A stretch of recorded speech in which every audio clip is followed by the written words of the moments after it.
선생님 안녕하세요. 저희 5호를 이제 시작하려고 하는데요. 5호에 들어가는 아이들 이번 달 토론법은 두마음 토론이라는 토론법입니다. 그러면 신호등과 비회와 두마음의 가장 큰 차이점이 무엇인가 제가 정리를 해드리고 들어갈게요.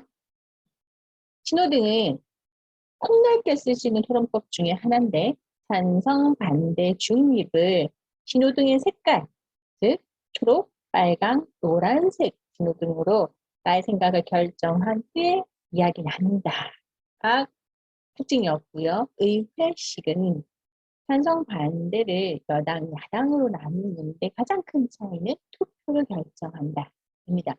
그럼 두 마음 토론은 우리가 내 마음속에서는 항상 무언가를 선택하기 위해서 갈등하고 고민하죠. 근데 그 선택의 주제 자체가 우리가 조금 더 가치 있는 선택을 하기 위해서 하는 고민이라고 생각하시면 되고, 이것을 우리가 마법사 이미지로 나누어서 아이들하고 토론한다고 생각을 하시면 될 거예요. 자, 그러면 이번 달에 들어가는 토론은 어떤 거냐? 스텔라가 아주 어렸을 때, 라는 그림책이 있기도 해서 자주 진행할 때, 저희가 이번 달에는 별지가 카메라에 아이들이 나의 추억을 회상하고 도전해보고 싶은 카메라 만들기가 하나 들어가고요. 그 다음에 팻말은 밑에 보셨다시피 나는 찬성, 반대, 중립으로 의견을 표현할 때 쓰는 두마음 토론 팻말이 들어갈 겁니다. 자, 그러면 어떻게 진행되느냐? 스텔라가 아주 어렸을 때는 이 스텔라라는 주인공이 어렸을 때와 성장한 후의 이야기를 비교해보면서 우리 아이들하고 이야기 나누는 활동입니다. 자, 보시면 스텔라가 어렸을 때 스텔라는 자기가 거북이라고 생각했을 때, 그러니까 우리가 아이가 어렸을 때는 생각의 관점이라는 것이 가장 주위에서 일어날 때 아이들이 호기심을 많이 가지는 것 중으로 동일시되는 거죠. 또 가끔 자기는 금붕어 생각했지만 강아지가 되고 싶은 거, 그게 되게 신났답니다. 집안에서 둘러봤을 때 자기가 상대적으로 어리다 보니까 엄청 큰 집에서 삽니다. 문고리도 혼자 못 열고요. 욕조가 아주 큰 수영장 같았거든요. 오리 인형들하고 경주도 했고, 그림책을 보다 보면은 글자는 개미 같았고, 그림은 나비처럼 홀로 날아다니는. 그러니까 상상력이 많이 풍부한 시기이기도 하죠. 그리고 스텔라는 밤에 자기 전에 항상 나무들이 들려주는 이야기를 듣고 잤답니다. 자, 그림책을 읽을 때 제가 능동적 읽기의 한 영역은 우리가 글자와 이미지만 전달하는 것이 아니고요. 아이들이 내가 처음에 느끼는 그림책을 감각적으로 즐긴다. 즉 오감이 있죠.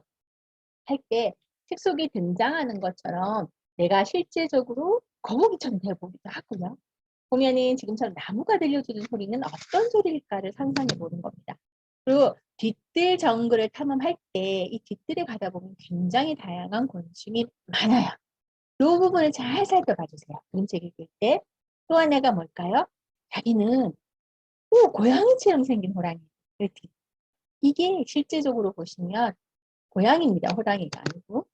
그리고 정글을 지나면 모래사막도 나오고 눈이 펑펑 내려서 온 세상에 감쪽같이 사라졌다라고 합니다. 이 시점을 기준으로 스텔라가 어렸을 때와 자랐을 때가 나누어집니다. 이제는 많이 자랐어요. 자기 금붕어라고 생각하는 게 아니고 금붕어한테 머리도 주고요. 거북이보다 빨리 걷고요. 강아지도 안고 다녀요. 뒷뜰로 정글 탐험을 나갔다고 했던 게 가만히 보면 그냥 그만한 모래 놀이터예요. 거기서 곤충을 관찰하기도 합니다. 고양이하고 숨바꼭질도 하고요. 이제 새롭게 동생이 생겼어요. 그래서 개미 같았던 글자도 읽어주고요. 이야기도 들려줍니다. 뱀처럼 꼼들꼼들 기어다니는 것도, 토끼처럼 깡총깡총 뛰는 것도, 이 부분도 아이들하고 흉내를 내보는 거예요. 몸으로, 감각적으로 즐기는 거. 새처럼 훨훨 나는 법도 가르쳐서 다 끝납니다. 좀 1주차 보시면 그림책을 읽고 스텔라가 아기였을 때 지금의 스텔라와 어른이 된 스텔라를 상상해 보면서 달라진 점이 무엇인가 이야기 나누고요. 그 다음에 나무, 제가 아까 그림책을 읽을 때 얘들아, 나무마다 들려주는 소리가 달라. 나무가 어떤 소리를 낼까? 몸으로 바람이 불면 몸으로 흔들림을 표현해 보는 거. 자, 이게 저희가 붙임딱지가 나갈 거예요. 그래서 살랑살랑 바람 부는 소리를 쌩쌩 사각사각 하고 흉내 내보지만 이 소리 자체가 아이들 정답이 없는 거죠. 어떤 소리가 날지를 상상해 본다. 그게 일찍 끝나는 겁니다. 자, 2주는 뭘까요? 잘하면서 달라진 것을 상상해 보는 거죠. 어렸을 때 납니다. 우리가 1주 차에는 어린 스텔라와 자란 스텔라지만 이제는 어렸을 때 나와 지금의 나, 어른이 된 나를 상상해 보는 거죠. 가장 달라진 것을 그려보는 활동을 하시면 되고 또 하나 저희가 카메라 별지가 나간다 그랬죠. 이거는 내가 어른이 되면 해보고 싶은 것이 무엇인지를 아이들하고 이야기 나누는 거예요. 두 가지 방법이 있습니다. 만일에 수업 전에 우리가 보통 원에서 아이들 사진을 가지고 오라고 하죠. 이때 어렸을 때 사진하고 지금 사진을 두 개를 한번 붙여보는 활동으로 하면 더 재밌어요. 그려보는 것도 의미가 있지만 자기 사진을 회상하면서 기억을 더듬어가는 거. 그리고 확장해 주시면 엄마 아빠의 사진 앨범을 한번 찾아보는 거. 아이들 굉장히 재밌어 하거든요. 그럼 2주차가 끝나는 겁니다. 자, 여기에서는 우리가 선생님들 교수 자료가 나가요. 선생님, 디베이트는 명백한 사실은 디베이트 주제가 되지 않습니다. 예를 들면 해가 동쪽에서 떠서 서쪽으로 집니다. 이건 사실일까요? 의견일까요? 이건 사실이죠. 이거는 디베이트 주제가 안 돼요. 그런데 나는 서울보다 도쿄가 더 살기가 좋다. 이건 의견입니다. 있는 것처럼 내가 그림책을 통한다 그러면 그림책에 나와 있는 것은 사실이에요. 스텔라가 오리 인형들하고 경주에서 이겼다라고 그림책이 나오죠. 자기가 거북이라고 생각했다도 나와요. 빗들에서 고양이하고 숨바꼭질 했던 것도 나옵니다. 이런 거는 사실이에요. 그러면 사실 스티커를 붙여보는 거고요. 또 그림책에서 또 다른 사실을 확인을 한번 해보십시오. 의견은 내가 나무들이 속삭이를 들으면 어때요? 편안하다는 거는 특별한 의견이죠. 그러면 이게 편안하지 않고 얘들아 나무들이 속삭이는 소리를 들으면 우리 친구들 어때요? 그러면 뭐 행복해요. 또는 무서워요 할 수도 있어요. 이런 것처럼 달라지는 다양한 생각이 나올 수 있는 게 의견입니다. 이거를 선생님들이 교수 자료는 확인해 보시고 자, 의견 부분에서는 편안하다, 뭐 무섭다, 행복하다 같은 아이들에게 느낀 것 감정을 교수 자료에 적어서 한번 확인해 보시는 것도 괜찮죠. 한 방울이 펑펑 내리면 즐겁대요. 어떤 친구는 춥다고 할 수도 있고요. 그런 의견을 좀 같이 적어서 사실과 의견을 구분해보고 또 다른 사실은 그림책에서 아이들하고 끄집어내는 활동을 한번 해보시고요. 자, 보시면 이 스텔라가 아주 어렸을 때 주제는 저희가 곤충을 잡으면 된다, 안 된다. 자, 곤충은 저희가 새로운 미래 식량 대체제로 지금 각광을 받고 있습니다. 그런데 이런 곤충들이 많이 사라지고 있어요. 자, 그러면 우리가 아이들한테 곤충이 많은 나라와 곤충이 사라졌을 때 상황을 비교 대비해보는 사전 디베이트 활동을 해보는 겁니다. 곤충 나라에 어떤 곤충들이 있을지.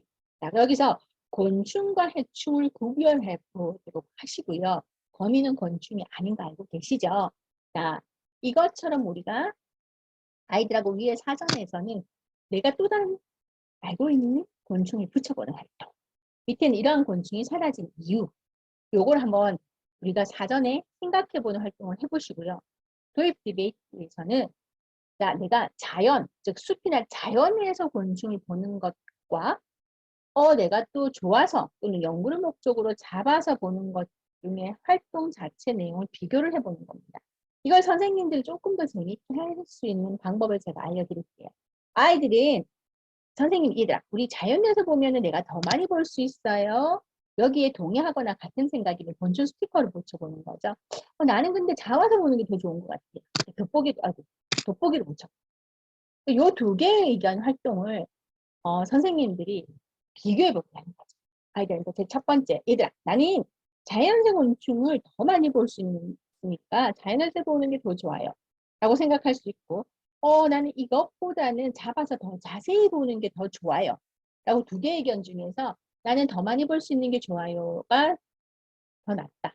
그러면 손 들어보는 거예요. 그럼 우리 반 아이들이 20명이다. 근데 나는 더 많이 볼 수 있으니까 자연에서 보는 게 더 좋다는 아이들 예를 들어서 15명 나왔다 보고 한 더 자세히 볼 수 있으니까 잡아서 보고 싶어요. 한 5명 나왔다. 그럼 인원수를 딱 적는 거. 두 번째, 자연에서는 곤충이 더 행복하니까 그대로 둬야겠다. 근데 아이들이 곤충이 너무 많이 사라져서 보호해주고 싶어서 잡아서 보는 게 좋다. 이 두 가지 의견을 비교해보고 몇 명이 나오는지. 네, 그리고 세 번째 의견을 또 몇 명이 나오는지 선생님 교사에 적어주세요. 그 외에 이것보다 더 또 다른 의견, 더 다양한 의견이 나오는 거는 추가적으로 적어보게 하시는 게 좋습니다. 그리고 우리가 충분하게 자연이라는 환경과 우리가 잡아서 연구하는 환경을 비교해봤습니다. 3조차. 그럼 4조차는 이거예요. 디베이트 주제죠. 두 마음입니다. 제가 스텔라처럼 잠자리를 잡을 수 있고 관찰을 위해서 또 다른 동물, 뭐 무당벌레든 나비든 요즘 보기 드물긴 하지만 이렇게 친해지거나 공부를 하기 위해서 곤충을 잡아도 될까요?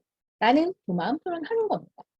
나는 그래서 곤충을 잡아도 된다라고 생각해요 하면 천사. 나는 곤충을 잡으면 안 된다고 생각해요. 마법사. 나는 두 사람의 의견을 듣고 결정할래요는 지혜의 신으로 나누는 겁니다. 만일에 저희가 아이들 같은 경우에는 기억을 그렇게 많이 하지는 못해요. 그러면 토론을 진행하기 4주차 전에 우리가 3주차 도입 디베이트에 나왔던 우리 반 친구들은 나는 잡아서 보는 게 좋다라고 생각하는 의견은 이런 게 나왔고 자연에서 보는 게 더 좋은 것 같아 라고 생각하는 친구들은 이런 의견이 나왔어 라고 한번 선생님이 정리해 주시고 진행을 하시면 됩니다. 자, 다른 여타의 토론하고 가장 다른 것이 신호등이든 의회든 이 토론법은 중립이 없어도 괜찮습니다. 그런데 두 마음 토론은 반드시 중립이 있어야 되는 토론입니다. 왜냐하면 두 의견을 듣고 판결을 해보는 활동이기 때문인데 자 어떻게 진행하느냐 천사팀의 첫 번째 아이 마법사 팀의 첫 번째 친구가 이야기를 하죠. 그러면 이 첫 번째 친구들의 이야기만을 듣고 지혜의 신이 판결을 해요. 그러면 만일에 우리 반에서 그림을 보시면 나는 곤충을 잡아도 돼요 라고 생각하는 제 첫 번째 천사가 이야기를 했어요. 나는 곤충을 잡으면 안 돼요 라는 두 번째 마법사가 얘기를 하면 이 세 명이 될 수도 있고 5명이 될 수도 있고 다르겠죠. 이 세 명의 지혜의 신이 이 첫 번째 아이들의 각 팀의 이야기를 듣고 처음에는 판결만 해요. 그리고 4번으로 보이는 두 번째 천사와 두 번째 마법사 얘기 듣고 또 3명의 지혜신이 판결만 합니다. 그러면 천사와 마법사 모든 팀의 발언이 끝나면 최종적으로 나의 마음을 결정하는 것이 지혜신 토론입니다. 이때 천사와 마법사의 인원수 비율이 맞지 않을 때는 어떻게 하느냐 많은 팀이 한 2명을 같이 발표를 시켜요. 그러면 예를 들면 천사팀이 한 3명 마법사가 한 7명 나왔다. 보면 천사 1명 말할 때 마법사 2명 말하는 식으로 하시면 됩니다. 그러면 적은 인원수 의견이 조금 이제 불리하다 싶으시면 또 다른 의견이 있는지 천사팀한테 재발언의 기회를 한 2번 정도 주시면 되는 거예요. 자, 이 편말을 가지고 아이들이 이동을 할 때 마법사는 빨강 반대고요. 천사는 파랑입니다. 그러면 지혜신 중립의 아이들은 이 찬성 반대 편말을 다 가지고 자리로 이동해서 두 의견을 듣고 나는 찬성이 더 좋아요. 그러면 찬성측 편말, 나는 반대가 더 좋아요 하면 마법사 측 편말이 되면 됩니다. 두 마음 토론은 저희가 전체 수업한 영상을 선생님들 영상을 홈페이지에 올려놨거든요. 이거 꼭 보세요. 아마 영상을 보시면 바로 이해되실 겁니다. 그래서 아이들이 두 마음 토론이 뭐예요? 할 때 선생님 우리 친구들이 갖고 싶은 장난감 똑같은 게 2개가 있는데 엄마가 하나만 사라 그래. 그럼 난 이걸 살까 저걸 살까 고민하게 되겠지. 이런 것처럼 우리가 내 마음속에 있는 2가지 생각을 대해서 깊이 생각해보고 이야기하는 토론이야 라고 정리해 주시면 돼요. 그리고 난 뒤에 아이들하고 상장을 주고 가족 토론 연계를 진행을 해보시는 걸 제가 추천드립니다. 자, 선생님 저희가 수업을 하시다가 의문사항이 있으면 언제든지 문의 주시고요. 꼭 두마음 토론 수업 영상을 보셔서 아이들하고 재밌게 수업하시길 바랍니다. 오늘 수고하셨습니다.